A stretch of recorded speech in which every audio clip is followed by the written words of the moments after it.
Hello, welcome back to Terrapin. This will be 2 minutes talking about stuff that I've picked up from education that I'm still using. And it's rule of three, screenplay structure, and scene writing. And I picked up rule of three while I was in college studying English lit, and it's interesting. Say in the background, there'll be these threads. Sometimes it's thematic or symbolic.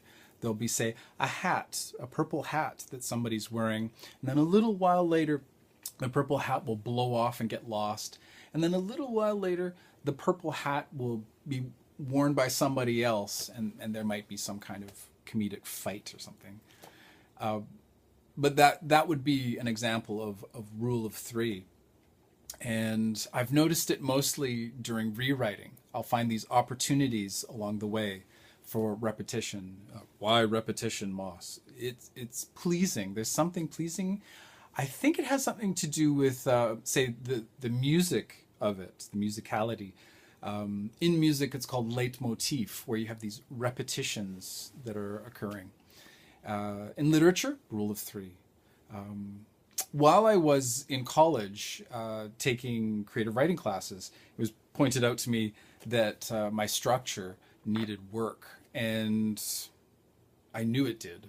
So I pursued that, and it led me to film school, where I really got different perspectives on screenplay structure, say from the traditional three act to looking more at the arc of the characters through the story. You know, what is their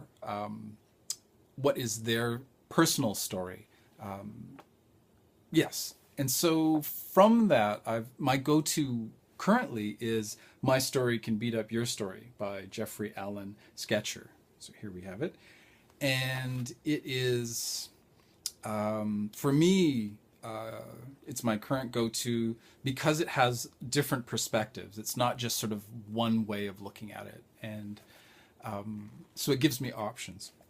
The last thing that I picked up along the way, that I had small moments of scene writing, but it seemed almost like teachers, instructors were staying away from the subject.